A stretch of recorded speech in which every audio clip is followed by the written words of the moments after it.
works of art, political activity, migrations, religions, artistic motifs, all that stuff. Okay, what have we got? Okay, at minus 540 was the restoration of Sestatus. Deuteronomy is being worked. 539 is the fall of the Babylonian Empire. Here at 532, Pythagoras flourishes according to Apollodorus. And in that same period, all these other things were happening. C is the continue function and gives you more data. What it does is it blots out the nearest date. It prints in reverse the nearest date and then prints all the other stuff around. Now it's scrolling up more. Okay. Pythagoras, Persian conquest of Egypt, birth of Aeschylus, Buddha, Lao Tzu, Ezekiel will scroll up next, and so forth. So it is, or is it, confirming that this deep trough is in fact reflective of an incident of novelty.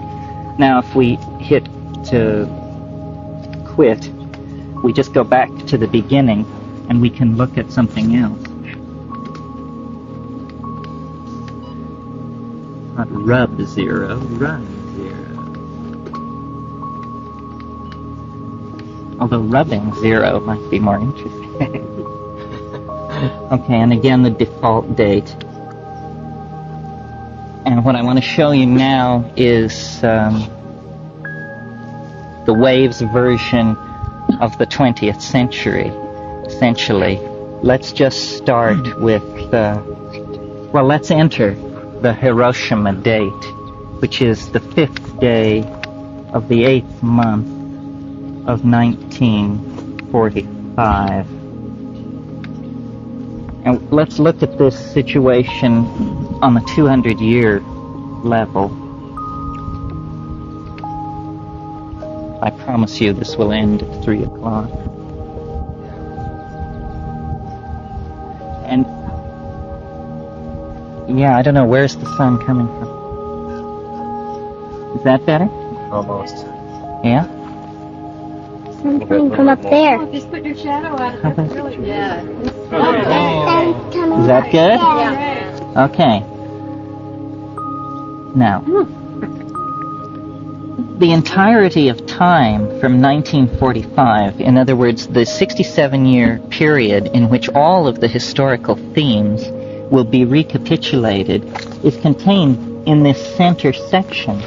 And as you see, it's almost a flat line. All that's there is like a tiny pimple.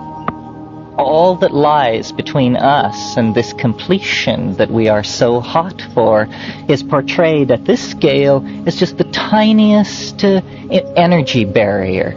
That's why I think we can feel it so eminently. But remember that because the wave is fractal, also lying that this is the same picture if we think of this as the 4,306 years preceding the apocalypse, or preceding the whatchamacallit.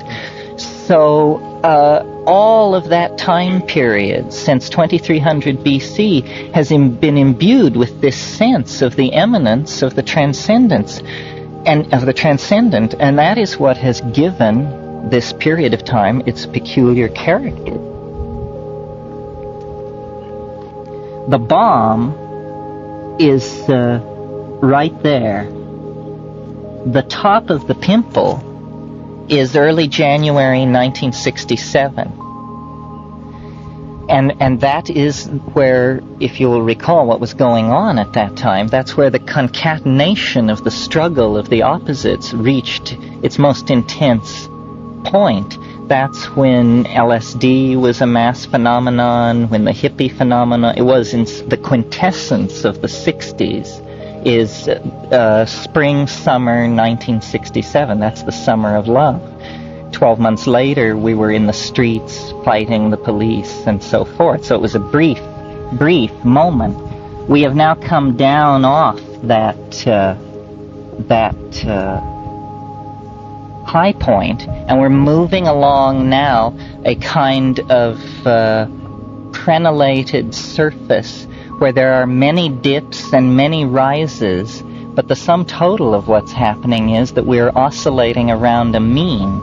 And I certainly, that for me describes the 1970s. It was much oscillation around a mean, and many people found that very ideologically corrosive because they expected the continuous deep descent ever faster into novelty that they had experienced in the 60s, and the fact of the matter is it just isn't happening. Was not 67 also the year that Mao released the Red Guard? That's right. The whole Red Guard phenomenon in China, all of these things were global Sort of phenomena. opposite to the Summer of Love. Right, although these things certainly represented chaotic forces, each in the society in which they were happening. Now, my reading of it is that at 2012 the wave disappears. The reason the graph is shown as ascending rapidly into entropy is because the computer is stupid and it wraps it around and connects it to the beginning of the wave. But you should view this last one as simply the blank unknown. Okay? We know not about that. Now I want to change the date of interest. And let's look at 1/1/1985. In other words, the 1st of January of this year. And let's look at it at a level which will give us approximately 3 years on the screen. I say approximately because what is really being given on the screen are harmonic resonant increments of the other calendrical system that I outlined, the one that uses the 384-day year, not the 365-and-a-quarter-day year. So what we're really seeing is 3 of these lunar years, these 13-month lunar years on the screen.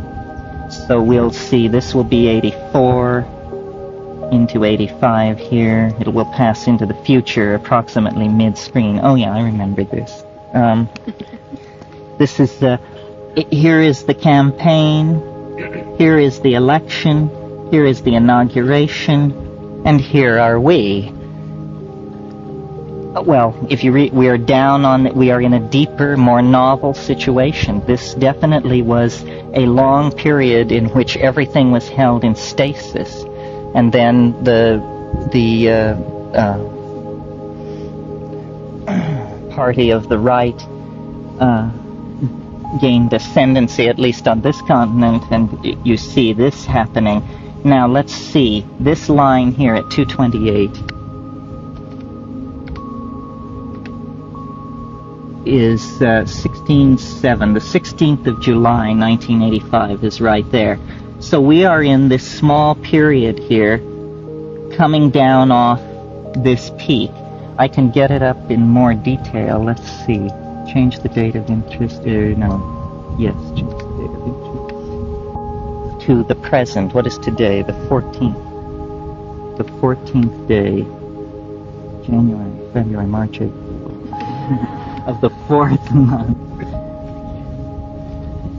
After years of doing this. And I'm going to show it so that we only have 19 days on the screen. So this is like my notion of a preview of the next 6 weeks or so, or we can just look till we're bored, but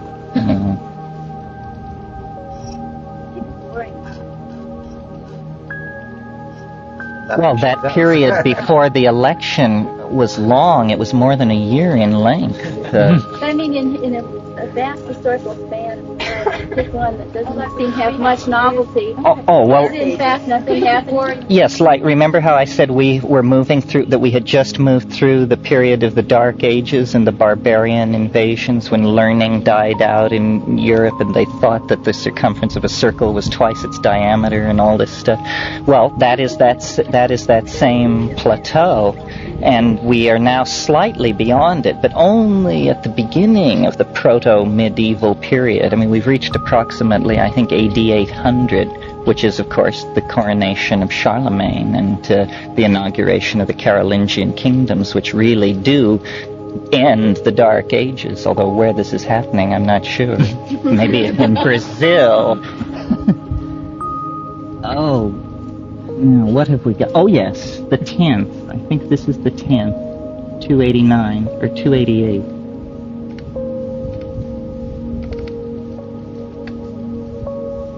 It was the 11th. That was, when did I fly in from Hawaii? Wait a minute. Egos, didn't you? Was it the 11th? Well, we're all in it together. How was the 11th for you? Judging by this, see, it's giving a very clear indication that in all of those 19 days, unambiguously, the 11th was the clincher. What day of the week was it? Thursday. So, it's not doing sleight of hand. If you didn't have a big 11th, then this is wrong for you. It was a full moon Friday. Well, it's lunar, so it tends to keep track of that kind of thing. Now it was a deep descent into novelty. Now we're moving along this thing. We are in this trough right here. And I might say that because I have assumed the end date to be in 2012, even small drops in novelty like that carry the entire planet into a new level. We are now, every day, we are going more and more into it. There are very few backwashes enough to wipe out the impression that just everyday novelty is intensifying and we're sinking into it. Let's see, if that was the 11th, 12th, 13th, 14th, Unexpected. it must be 291. Had you not determined that particular date? Yes, had we given it at the very beginning of the program when it asked end date, we could give it any date. We could give it Jose's date.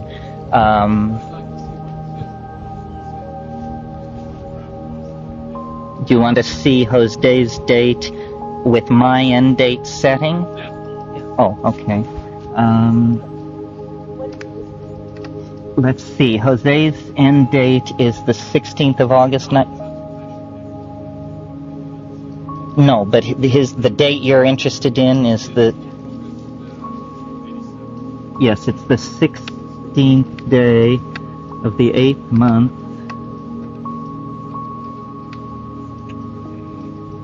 No, 87. What's curious to me, Terence, is does this also take into account like the southern hemisphere? Yes, I believe so. I think it's hyperdimensional. It's you mean because of the international date line and all that? 90% of the history you'll have stashed in there will be northern hemisphere. Oh, yeah. Although so much of the southern hemisphere is ocean and so recently colonized that there really is an absence of historical... it's the blank end of the wave, you see. It's the blank... Isn't that an imperialist attitude? There's certainly been major historical history. But we have no record. We can only work with the data we have. That's a value dark dimension. The history of, for instance, these African empires and stuff like that. So we still have the northern hemisphere chauvinism. Planetary show. Well, what we need is to recover the secret history of Kiwi land. I understand. I haven't seen it. Oh, no, I know. I'm sympathetic. The marsupials, where do they fall into all this? Okay, level 5. Aborigine history. Okay, now we'll see Jose's date embedded in the 3 years of, or the 3 lunar years of time around it.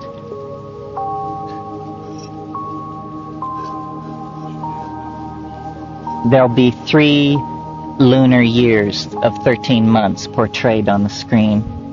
His date will fall somewhere in the 2nd year, as close to the middle as the computer can locate it. This program has both years. Okay, now see, this does not support his contention because what we have here is this situation of oscillation around a mean. It goes up, it goes down, it goes up, it goes down, but after 3 years of this, it is in fact exactly where it started out from. Now let's get the dates on this. Which means nothing as far as Jose's theory is concerned.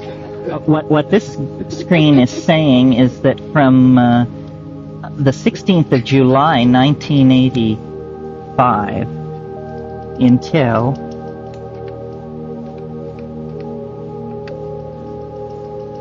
the 10th of September 1988, you might as well go fishing. Because it all amounts to very little, you see. But what if you use that as your final essay? Yeah, that's what I was thinking. Oh. Maybe a more accurate test. If we enter Jose's date as the end date, Yeah. and then look at another date. Okay. Now I think that requires a cue. Let me hear.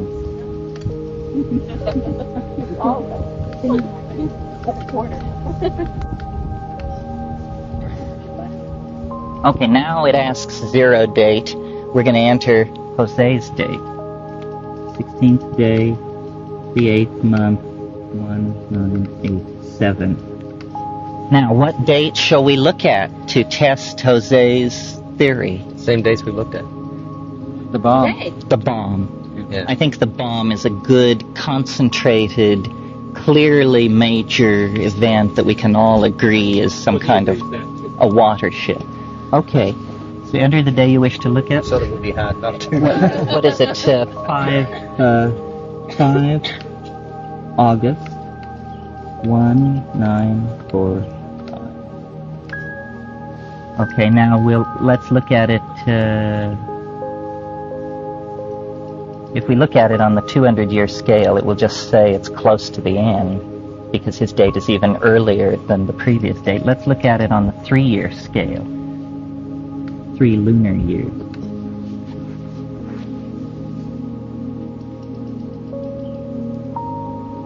It always tells you are 15,351 days from the end. Nice little touch there. Yeah, shopping days, exactly. How much were you consumed? Whoa. Now where is it? It's at position 144. Okay, look what's happening. A long, flat, totally steady state at this level of clarification, and then bingo, and a long, long slide that we could well, before I change the screen, does everyone understand the interpretation? Yeah. That moment clearly initiated a long plunge into novelty. Oh, you mean where is the date? It says it's at 144. See, it says 5/8/45 is at position 144. Right there. at that place. Right at Man, the hot. fall-in. Now, I'm going to shift the screen by using the command continue, and we'll see how long this descent into novelty went on before it was overwhelmed by the entropic backwash. Okay, there it is. It's this thing here.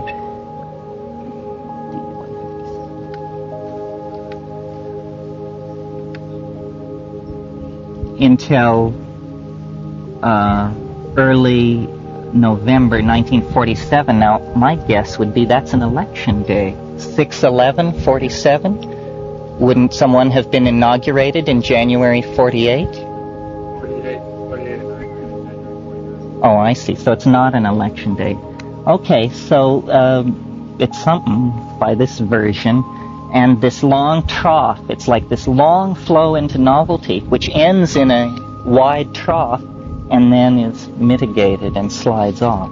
So if we use Jose's end date, we get pretty good agreement with that particular piece of data. Now let's see. We have 2 minutes. Shall we test him on the whole history thing? Yeah. Now, how can we do that? Oh, I know. Okay. Let's see. His theory. You should ask if we want to continue with this, because it seems like everybody's interested. We'll look again at January 1 minus 800. Let's give ourselves some room here. Minus 800. Yes. Yes. At the 200-year level. Well, I just want to get way back in BC. Yeah, I just want to get way in front of that trough. Then we'll cruise forward in the wave till we find the trough, then we'll get the date, and then we'll So that 600. with my setting. Yes, yes. But if you're just mistaken, Well, there will only be, yes, whatever the difference between 87 and 2012 is. So he'll hit the trough, too. Let's see. sounds like surface up. The continue function pushes it up one shingle, these things are called. Pushes it up one shingle. We're looking for the trough. I hope we didn't miss it.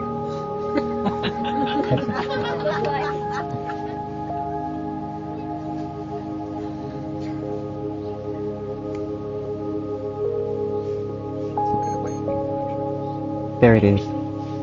Okay, now by Jose's applying mind to his, here's what it is. The moment of greatest creative advance, concentrated creative advance in human history was from... yes, from December 559 BC until... What are we doing, friends? December to 547. So what would right in the middle of that be? About 553. So let's query near with his date on 158. And 158. And it goes to the history file.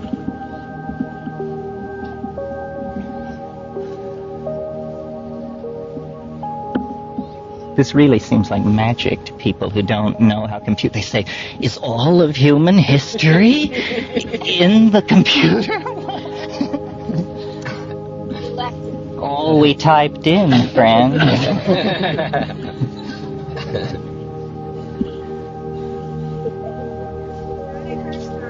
Is there already Sure, we You didn't edit that out. from Hildegard von Bingen to Judy Chicago, it's all... Okay, Cyrus II of Persia defeats Medes, the Persian Empire. Oh, he establishes the Persian Empire, the great counterfoil to Roman power, which held Zoroastrianism is made the official religion. In 545, Persia conquered Assyria, restoration of Sistratus. So here we come then into my thing, although look, he got Zoroaster, although my typist didn't apparently know who Zoroaster was. Anyway, I think that's enough of that. It's 3 o'clock. I'll briefly entertain questions. You, I'm sure now, I hope, get more of the gist of some of what was said this morning, because I think the program really makes it accessible to people, and you can spend hours cruising these hills and valleys and dipping into the thing, if that's the kind of thing that interests you. I'm a real bug about history. I think that people who don't know history are amnesic. And that, we would all, there's nothing more important really in all these forms of self-cultivation and development than to read history. It's no cliche that those who don't know it are doomed to repeat it. It's true in individual lives as well. And it's the story of who you are and how you got here. And if you don't know it, it's a kind of a strange lacuna in your knowledge. Are you going to correlate etching with the DNA codons? Well, no, I did that. That's not very interesting to me. It's been done by a number of people, and I had a scheme for doing it, and it just didn't tell me anything. Once I knew what hexagram was lysine and what hexagram was L-alanine, I didn't know enough about lysine and L-alanine to know really what to do with that information.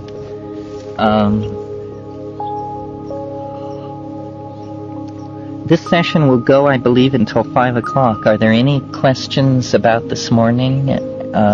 Or does anybody burning to take up any of that again? If not, I'll go on to something related but different.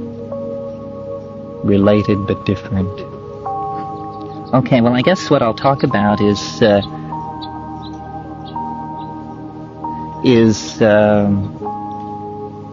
just strains of thought that I see present in the world that I think will eventually be seen to flow together and to provide facets of this question: what is the nature of the transformation, and what are the factors that go into it? I mean, obviously, all fronts of human knowledge are developing at a tremendous rate, but certain strains of thought claim for themselves a kind of primacy. And I know the New Age, whatever that nebulous term means, it has a connotation sometimes of an elite with an answer that is only, all that's holding back the world is the fact that this answer is frustrated in making its appearance. And I don't really hold with that. I think that by and large the New Age is a fairly minor phenomenon. I've said many times it's basically the search for a way to get high without drugs, a way to advance yourself without putting yourself on the line. You know, just anything is better than facing 25 milligrams of psilocybin. And while all these things have merit, they don't seem to have transformative merit, in the sense that the great decade of the New Age thinking, which was the 1970s, is certainly one of the most stagnant decades that we've seen in a long, long time.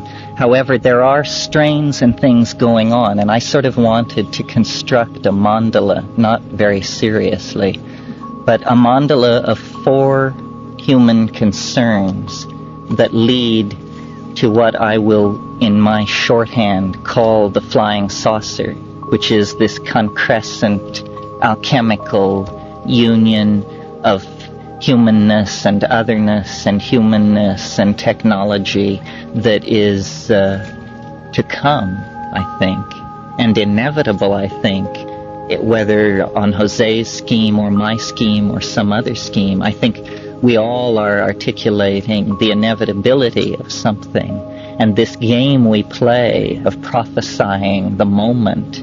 You know, William Blake said there is only one moment in all eternity, and Satan's watch fiends search through all eternity looking for that moment, which is the way in to God's creation, but they can never find it. It is the secret of the moment is well kept. These fields or these endeavors I'm going to call psychedelics, cybernetics, space, and feminism. But each one of them overflows its label and becomes many other things. I mean, in other words, if someone said, but what about politics? I would say, well, that's a subset of feminism. And what about something else? That goes somewhere else. So there's no particular order in which to take them. I think maybe first I'll talk about cybernetics, because that's a good transition from this little beast. Cybernetics is this epigenetic transformation of information going wild. It begins with the notion of writing and number, and develops up to the point where now 9 million computers a month are being connected into the global information grid. And there are only 9 billion neurons in the human brain. There is a school of self-organizational theory which holds that new properties simply emerge through the connecting up of large numbers of elements, and that once you pass a critical level, whole new properties begin to emerge from what were before fairly well understood matrices and arrays. The cybernetic thing is viewed as invasive and masculine and technological.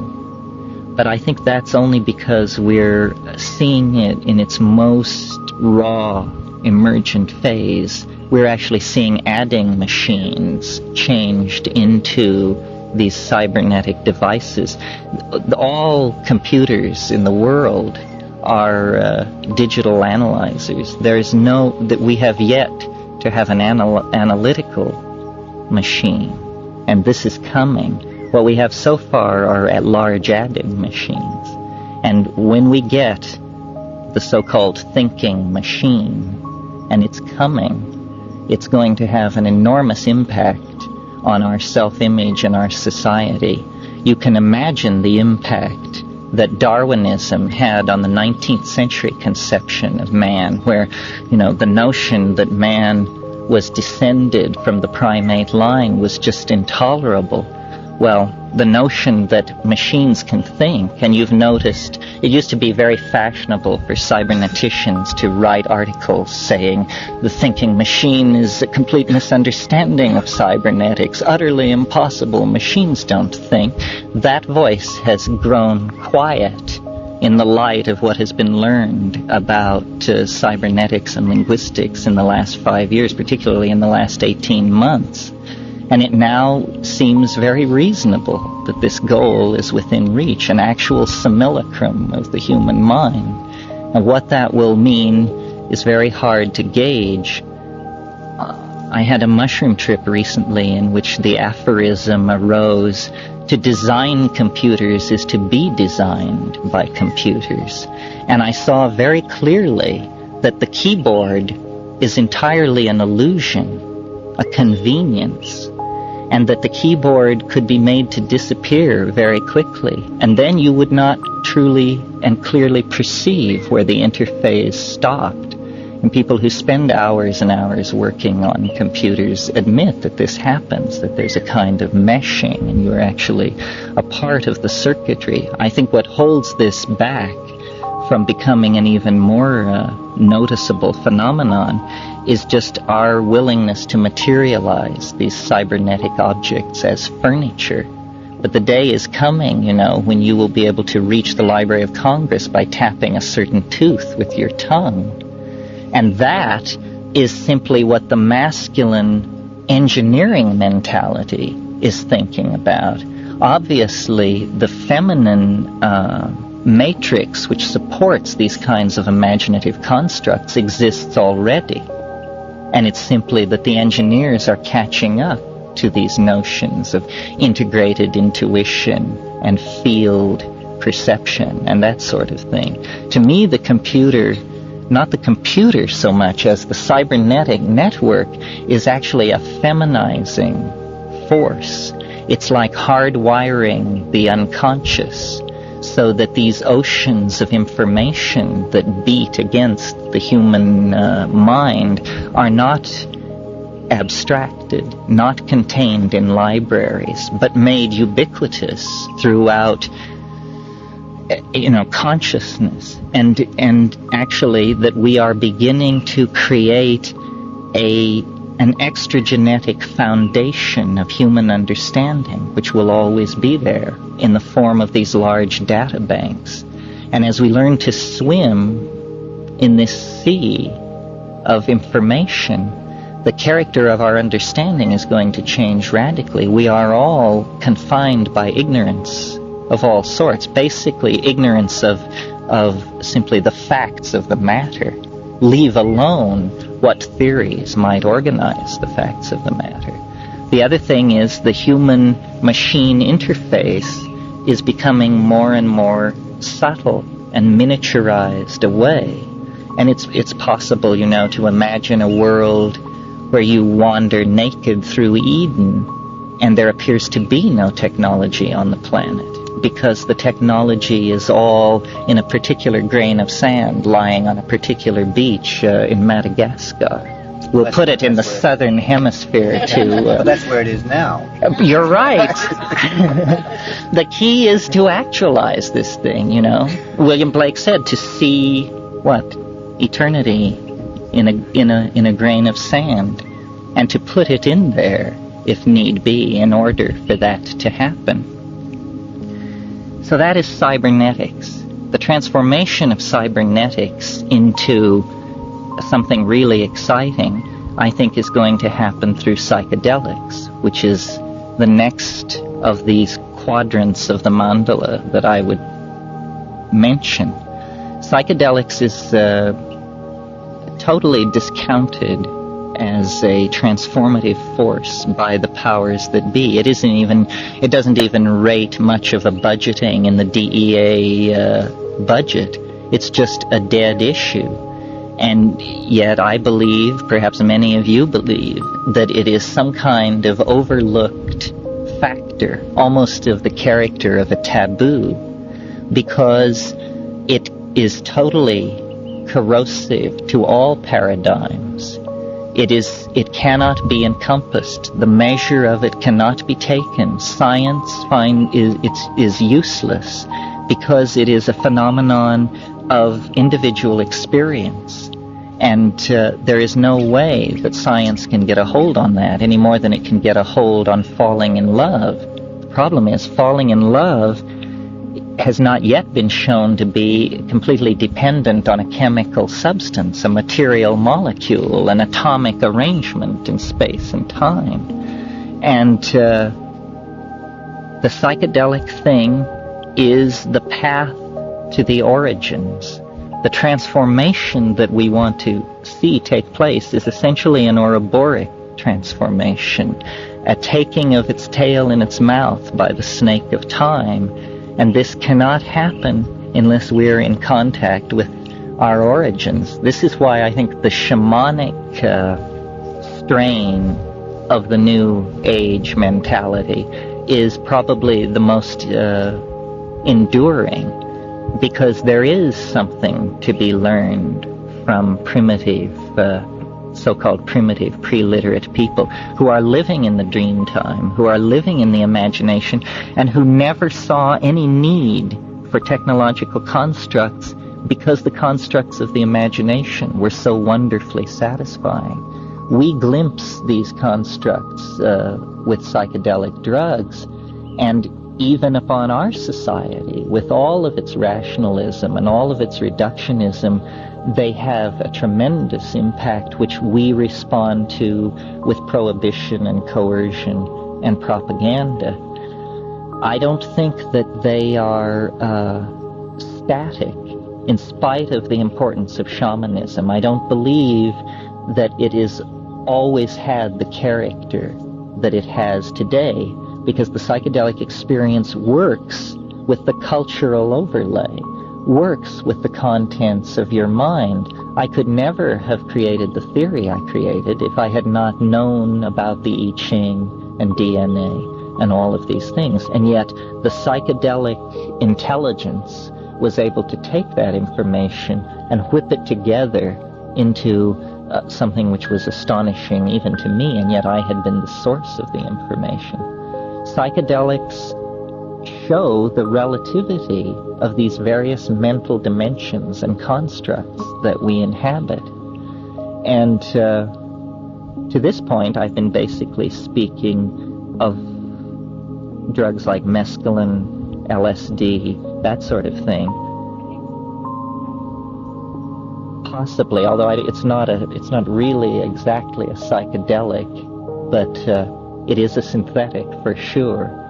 What I'm more interested in, and I think that Rupert Sheldrake's ideas open up a way to understand the difference, is plant hallucinogens, which have existed in living systems for millions, in some cases hundreds of millions of years, and have been taken by human societies for untold millennia. When a person takes a drug, the drug takes the person.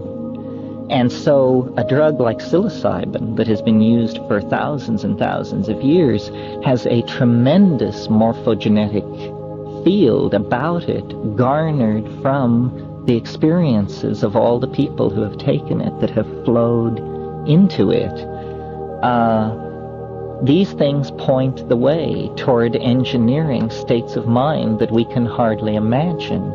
The interesting drugs to me are the ones which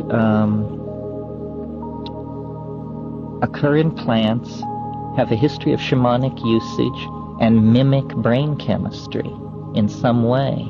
In other words, you're not interested in a massive disequilibrating intrusion into your brain chemistry. You want something which is almost like what is present, but which gives you a massive shift in cognitive apperception without any shift in the perception of how your body is operating. You don't want it to cause muscle tension, kidney, all of these things. You want it to touch the mind, and all else very lightly. The curious thing about the mushrooms is, of course, that they seem to have this logos-like entity locked up inside them, a speaking voice, a teaching intellect that is somehow concerned to involve you in a personal exchange of information. And at that point, when you reach that level, you have totally cast off from any of the metaphors that your society has prepared for you to understand that kind of thing. It just appears to be delusion, and yet it has a very healing and integrating quality on the person who is experiencing it. Perhaps there is a life form long resident on the earth and so different from us that the main problem is one of recognition. I mean, I vacillate between whether the mushroom is, whether we really can split off portions of our psyche so completely that we cannot recognize them as parts of ourselves, and then they can approach us to teach and torment us, or whether that's an unnecessarily breast-beating attitude, and that it would be much more reasonable to just say, there's no reason to be in awe of the pronouncements of modern science. Modern science knows nothing about the density of life in the universe, or the constitution of consciousness, or its probability of occurring in any planetary or physical regime other than the one we're acquainted with. We have no idea how densely life and intelligence is spread through the universe, and what the strategies are that have evolved. What I said this morning about taking control of the human form by the act of understanding DNA, which got a ripple from people, I'm sure that this is inevitable, and I'm sure it is inevitable for every species which passes through that narrow neck, because knowledge is used and applied. I mean, there may be Zen-like cultures that find out these things and turn and move away from them. Perhaps that's what the Maya were about.